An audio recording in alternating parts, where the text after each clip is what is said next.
ನಮಸ್ಕಾರ. ಸದಾನ್ ಬಾಬ್ನಿ ಯೂಟ್ಯೂಬ್ ಚಾನಲ್ಗೆ ಸ್ವಾಗತ. ಸಂತೋಷ ಅನ್ನೋದು ಎಲ್ಲಿದೆ?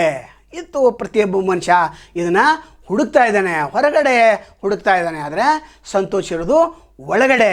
ಹೀಗೆ ಒಬ್ಬ ಯುವಕ ನಾನು ಸಂತೋಷವನ್ನು ಹುಡುಕಬೇಕಾಗಿದೆ ಅಂತ ತಂದೆ ಕೇಳ್ತಾನೆ. ಆವಾಗ ತಂದೆ ಹೇಳ್ತಾನೆ, ಅಲ್ಲಿ ಗುಡ್ಡದ ಮೇಲೆ ಒಬ್ಬ ಸಾಧು ಇದ್ದಾರೆ, ಆ ಸಾಧುನ ಬೆಳಗ್ಗೆ ನೀನು ಸಂತೋಷ ಎಲ್ಲಿದೆ ಅಂತ ಕೇಳು, ಆತ ಉತ್ತರ ಕೊಡ್ತಾನೆ ಅಂತ ಹೇಳ್ತಾನೆ.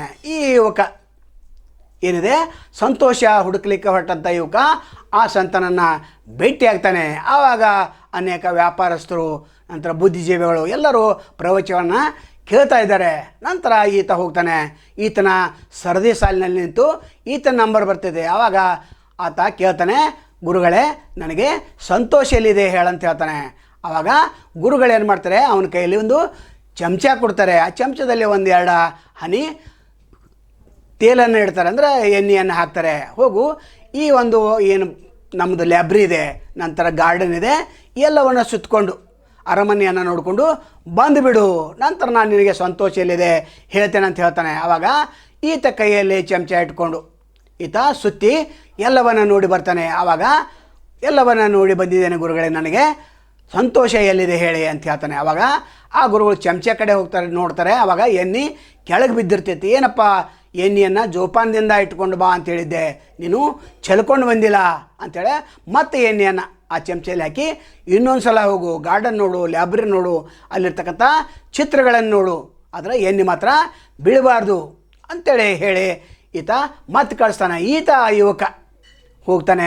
ಆಗ ಎಲ್ಲವನ್ನು ಸೂಕ್ಷ್ಮ ದೃಷ್ಟಿಯಿಂದ ನೋಡ್ತಾನೆ. ಯಾಕಂದರೆ ಗುರುಗಳು ಎಲ್ಲಿ ಪ್ರಶ್ನೆ ಕೇಳ್ತಾರೆ, ಯಾವ ಪ್ರಶ್ನೆ ಕೇಳ್ತಾರೆ ಗೊತ್ತಿಲ್ಲ. ಎಲ್ಲವನ್ನು ನಾನು ಜ್ಞಾನವನ್ನು ಸಂಪಾದಿಸಿಕೊಂಡು ಹೋಗ್ಬೇಕಂತೇಳಿ 1 ಗಂಟೆ ತಿರುಗಿ ಮತ್ತೆ ಬರ್ತಾನೆ. ಮತ್ತು ಗುರುಗಳ ಚಮಚ ಕಡೆ ನೋಡ್ತಾರೆ, ಎಣ್ಣೆ ಬಿದ್ದು ಹೋಗಿರ್ತೈತಿ. ಆವಾಗ ಯುವಕರಿಗೆ ಕೇಳ್ತಾರೆ, ಎಣ್ಣೆಯಲ್ಲಿ ಬಿದ್ದು ಹೋಗಿದೆ ಗುರುಗಳೇ, ನೀವು ಹಿಂಗೆ ಹೇಳಿದ್ರಲ್ಲ. ಅಲ್ಲಪ್ಪ, ಇಲ್ಲೇ ಇದೆ ಸಂತೋಷ. ಯಾವಾಗ ಎಣ್ಣೆಯನ್ನು ನೀನು ನೋಡಬೇಕು, ನಂತರ ಅದು ಜಾಗೃತಿಯಿಂದ ಬೀಳದೇ ಇರುವಂತೆ ನೀನು ಎಲ್ಲವನ್ನು ನೋಡ್ಕೊಂಡು ಬರಬೇಕು ಆಗಿತ್ತು.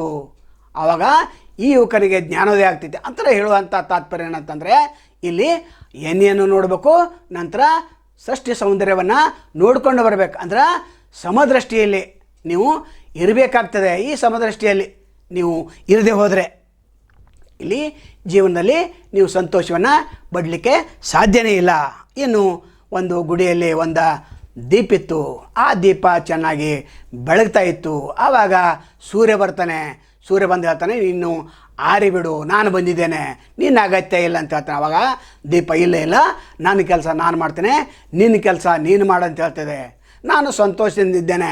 ನಂತರ ಯಾರಿಗೆ ಗುಡಿಗೆ ಬರ್ತಾರೆ ಅವ್ರು ರಾತ್ರಿ ನಾನು ಬೆಳಕನ್ನು ಕೊಡ್ತೇನೆ. ಈಗ ಹಗಲಿದ್ದರೆ ಏನಾಯಿತು, ನಾನು ಉರಿಯುವವನೇ, ನಾನು ಸಂತೋಷವನ್ನು ಕೊಡುವವನೇ, ನಾನು ಸಂತೋಷದಿಂದ ಇದ್ದ ಹೇಳಿದಾಗ ಸೂರ್ಯ ನಗ್ತಾನೆ. ಆವಾಗ ಆ ದೀಪ ಹೇಳ್ತೈತೆ, ನೀ ರಾತ್ರಿ ಬರ್ತೀಯೇನು ಅಂತಾಳೆ. ಆವಾಗ ಸೂರ್ಯ ತಲೆ ತೆಗೆಸ್ಕೊಂಡು ಓಡಿ ಹೋಗ್ತಾನೆ. ಅಂತಂದರೆ ಇದರ ತಾತ್ಪರ್ಯ ಅಂತಂದರೆ, ನಾವು ಸಂತೋಷದಿಂದ ಇರಬೇಕಾದ್ರೆ ನಮ್ಮ ದೀಪ ಉರಿತಾ ಇರಬೇಕು. ಗುಡಿ ದೀಪ ಅಂತಂದರೆ ಅಲ್ಲಿ ಗುಡಿ ದೀಪ ಅಂತ ಸಾಂಕೇತಿಕವಾಗಿ ಕಥೆಗಳು ನಮ್ಮನ್ನು ಯಾವ ರೀತಿ ಸಂತೋಷದಿಂದ ಇರಬೇಕಂತ ಹೇಳಿಕೊಡ್ತವೆ. ಆವಾಗ ನಮ್ಮ ಮನುಷ್ಯನಲ್ಲಿ ಸಂತೋಷ ಇರಬೇಕು. ಬೆಳಗ್ಗೆ ಎದ್ದ ದೇವರ ಧ್ಯಾನವನ್ನು ಮಾಡಬೇಕು, ಧರ್ಮದಿಂದ ನಡಿಬೇಕು, ಹಿರಿಯರ ಮಾತನ್ನು ಕೇಳಬೇಕು.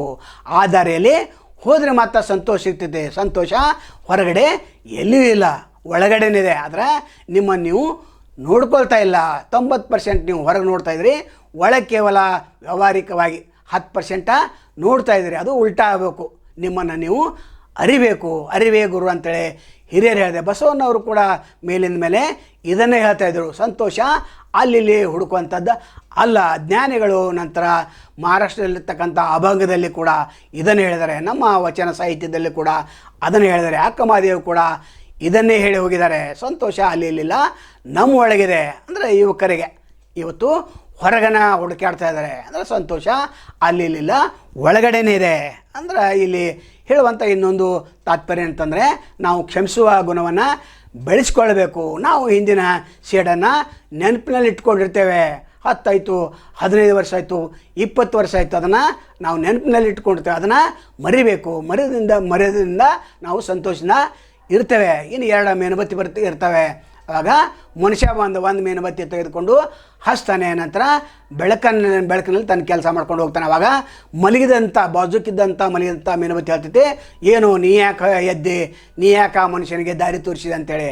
ಇಲ್ಲಪ್ಪ, ಮನುಷ್ಯ ಯಾವಾಗ ತನ್ನ ಗರಜು ಬರ್ತೈತಿ ಆವಾಗ ಬರ್ತಾನೆ, ಆವಾಗ ನಾವು ಅವನಿಗೆ ಸಹಾಯ ಮಾಡಬೇಕು. ನೀನು ಮಲ್ಕೊಂಡಿರು, ನಾ ಅವನಿಗೆ ಸಹಾಯ ಮಾಡ್ತೇನೆ ಅಂದರೆ ಸಹಾಯ ಮಾಡೋದರಿಂದ ಕೂಡ ಸಂತೋಷ ಹೆಚ್ಚಾಗ್ತದೆ. ನಾನು ಮತ್ತು ನೀವು ತಮ್ಮನ್ನು ಭೇಟಿ ಆಗ್ತೇವೆ. ಅಲ್ಲಿವರೆಗೆ ಎಲ್ಲಿ ಶುಭಾಗಲಿ. ನಮಸ್ಕಾರ.